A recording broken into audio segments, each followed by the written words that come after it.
Same lot old of shit shit. going on, man. There's a lot. A lot of shit. It's like halfway into summer, just like rap got flipped on its ear. Mm-hmm. Mass Appeal setting us off right, baby. I mean, you got Mass Appeal, You know what I'm saying? and then you got Clips. We got Clips. You got always Drake in the mix of everything. Right. And He's then, always of in the course, mix of everything. Dot's making his UK trip right now. That shit's looking fire. That's crazy. I wonder what that energy was in the States, man. Bro, for real. Like those LA shows? Bro, catch me in a mosh pit. Nah, you crazy, bro. Bro, I'd be floor seat. That's that white boy shit. I'd be floor seat. white boy It's like what Tyler said. Yeah. I Pusha get it. T got. I know. Yeah, Drake's about to have I think he's gonna have he got a record out. Well, it's not out, but I seen a snippet of it. He about to control the summer again. Mm-hmm. Nokia's like, it's still popping, but whenever he drops this record with Central C, it's a wrap. Mark my words. He's gonna control the summer again. I mean, it sounds about right. But that's what he should be doing. Stop worrying about his beef, man. Don't worry about it. Saying take that L like a man, Doug. You know what I'm saying? Wake up and you know what I'm saying? Switch up the game plan. Mm-hmm. Switch your stance, man. Mm-hmm. You know what I mean? But yeah, Clips album is moving, bro. Clips is crazy. I know we're gonna talk about that in a minute, but yo, that Clip shit is insane, bro. You got the JID rollout. JID coming. You got the we got Alfredo 2 coming. you got that Travis Scott shit that dropped. Oh yeah, I didn't hear that. Did you hear it? No. You a Travis Scott fan? I mean, no. I mean, I liked what was it, Rodeo? Mm-hmm. That Like was the first album. Rodeo Right? was fire. Yeah, I really liked that. But then I always listen to Travis Scott albums for the production. yeah, no, for sure.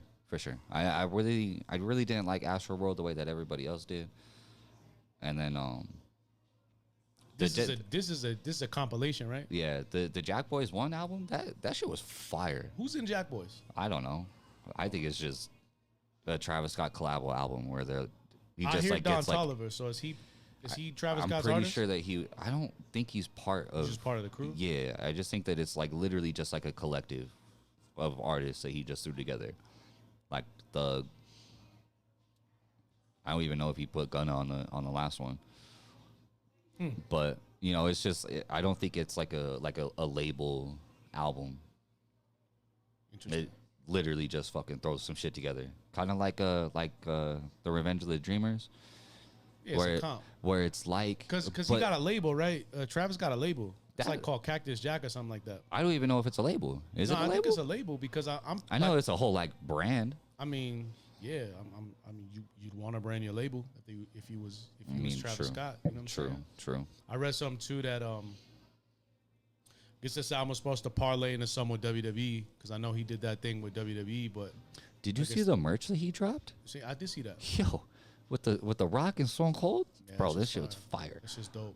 Yeah, I mean, He knows. He's tapping into what he does best, which is branding and marketing. Mm-hmm. But I heard that he wasn't able. Like, I guess he was supposed to wrestle, but he's not catching on to what the performers do. He's not. He needs some more time, I guess. Right. So He's trying to get the training, but he's just not up to par. So I they guess would've- you can say. Yeah, that's probably what it is. So they was probably gonna parlay this Jack Boys into it. But then I seen Justin Bieber drop the album, which is Yeah. a mixtape allegedly. I heard it's a mixtape because his big release is coming top of the year. Okay. So you know he gonna go on tour. Okay. That'd be dope. So there's a lot of music. He's man. standing on business. UMG is Yo. he's standing on business. Yo, all this bullshit, all this craziness, all this drama and all this shit going on, like yo, UMG is making fucking hand over fist bread, bro. I love how everything comes back to them though. Like everything. Yeah, there's only I think 3 big companies now, maybe even 2 at this point. They control they control the market share. Mm-hmm. You understand what I'm saying? So, Mm-hmm. but I know we got some topics, man. So Yeah, speaking of everything coming back to UMG, so Salt-N-Pepa's going through a lawsuit with UMG now. word. Yeah, What's going so they filed the lawsuit May 19th in New York against UMG, of course. They contended that UMG is unlawfully blocking them from regaining ownership of their early master recordings, including iconic songs like Push It, Let's Talk About Sex, and Shoot. Crazy.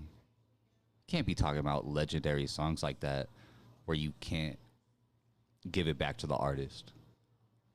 Like, come on. It's been how long now? 35 years? I don't know. That's the actual time frame though that the masters revert back to the artist at 35 years. So we thinking 80 set what It says that late they 80s. This is when Salt-N-Pepa. Yeah, late 80s, early 90s. They issued the termination notices in 2022. So it's been 3 years that it's been past that 35. So they're at 38 years now. Okay. So what's the holdup? Why is UMG not letting it go? So they say that the recordings were works made for hire, meaning that the rights originally belonged to the label via their predecessor companies and not to the artist. So termination rights don't apply. And they also say that Salt-N-Pepa also aren't parties to the original contracts. What do you mean they're not parties to the original contract? Why? Are you serious? That's crazy. How is the artist not part of the original contract? Yo, this is a classic example of why the majors, UMG in specifics, this predatory behavior that they've done, this has been happening for 35, 45, 65, 85 years. I don't know if UMG's been in business that long, but bro, like, how are they not part of the original contract? They are the contract. They're the group. Like, what the fuck you mean? They are. You know what's crazy is I know that obviously a lot of old labels, you know, that might have been around, like when Salt-N-Pepa, their first album, they might have been ate up by a bigger company, right? And then that company gets bought out by another company, and then so on and so forth. So there might be a lot of cooks in the kitchen as it relates to the contracts, but still 35 years, bro. That's the copyright law. In that article, does it say anything about the copyright law?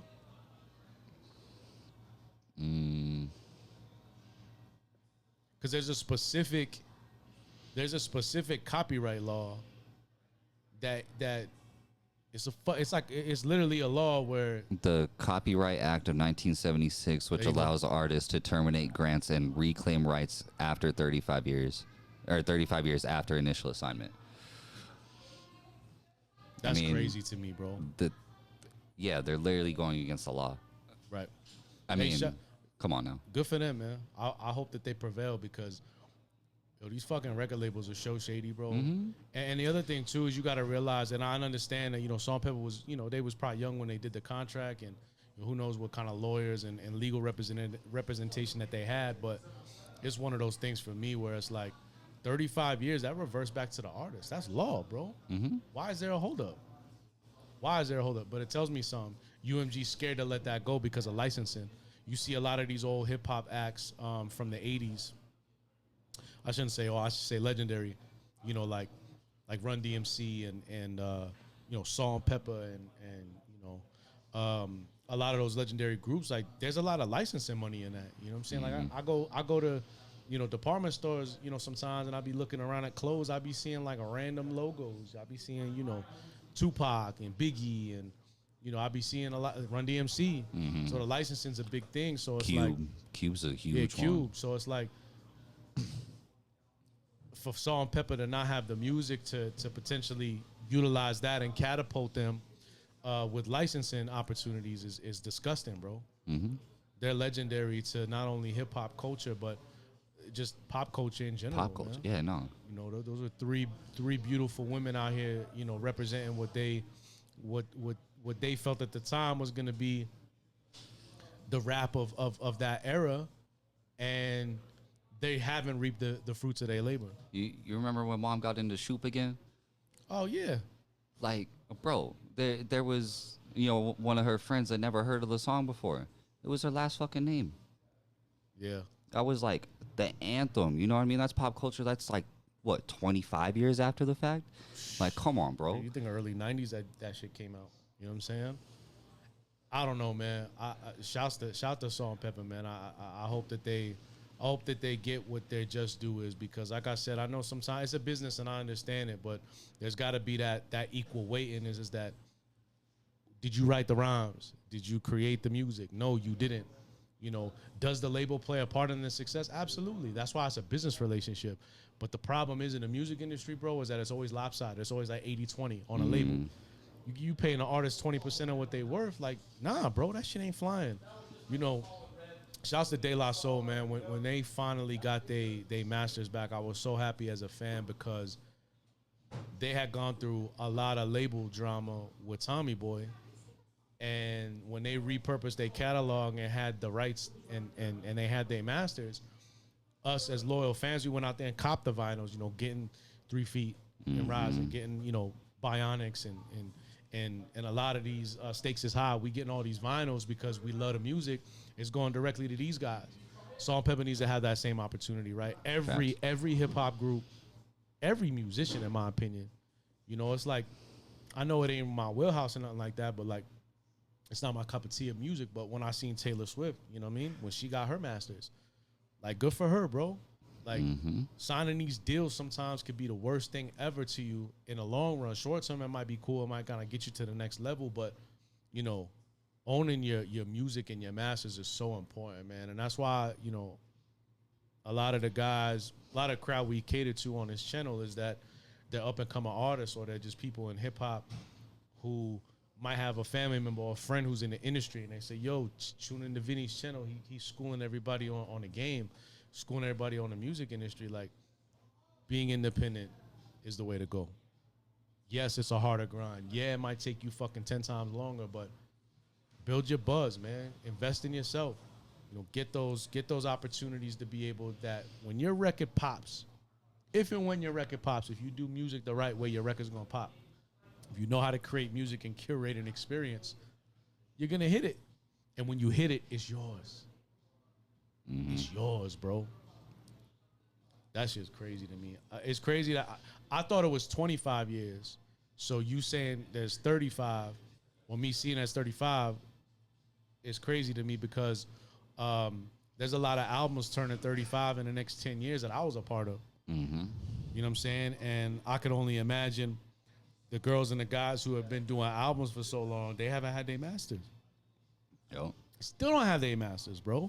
Some of the albums that I revere heavy on my, you know what I'm saying, through my list, a lot of these guys don't got their masters, man. So something's got to change, man. And UMG at this point, you know, they turn into some greedy bastards, man. If they're going to not abide by the law and hold Salt-N-Pepa to that copyright, I hope they get everything and then some. I hope they get pain, suffering, and everything, bro. No, I agree. That's wild. Wholeheartedly. That's wild. bad. But no, I mean, you know, end of day, it's something that it's only right. You know what I mean? It's fair. It's got to be fair. Right. It's got to be fair and equitable to the artist, and it's got to be fair and equitable to the label. You know, a lot of the time, the label will be like, oh, well, the artist still owes us money, you know, from, you know, budgets and things like that they had given the artists when they, you know, recorded their first, second, third album. So I understand that. And again, I understand it's a business, but for you to not have that 3 years after the fact, 4 years after the fact, that the music has been reverted back to the artist, it just tells me that whatever situation that they had, whatever label, whatever contract they had from their original label, it's had to be janky as a motherfucker. Terrible. I wish them luck, man. I hope Salt-N-Pepa come out on the side, bro. So do you think that this is going to, like, pave way for those albums that were released when, you know, you were growing up, where, you know, like Raekwon, Nas, Jay, well, not Jay, but yeah, Jay got his masters. Yeah, he got I'm his pretty masters. sure Nas got his masters too. But, like, you know what I mean? Like, you know, those type of artists where it's like, I hope it does, bro, because, you know, I remember, I think Tretch from Naughty by Nature has said this in an interview, and it resonated with me because, no, pardon me, it wasn't Tretch, it was Eric Sermon. Eric Sermon and EPMD, they actually had an interview, and Eric said he always tells artists, like, you need to focus on making the music right now because you're not gonna get another shot to be this hot. So, because up and down, you get hot, then you get cold, you get hot, you get cold. So he always made music with the intention for it to last forever. And I believe the women and men during that, 80s, mid 80s to, early 90s when hip hop was, that golden era per se. That's what they did. Your first album was everything, bro. So, Facts. It to me needs to happen, and I think it is gonna pave way for artists, down the line to get their masters. But it's like I said, we gotta go against these labels, and we gotta know what we up against. We up against greed and fucking multi-billion-dollar, companies. The machine against the people. Right. So I just hope they got the right representation, and I hope they got the right backing because it needs to happen, bro. It's long overdue. No doubt. No doubt.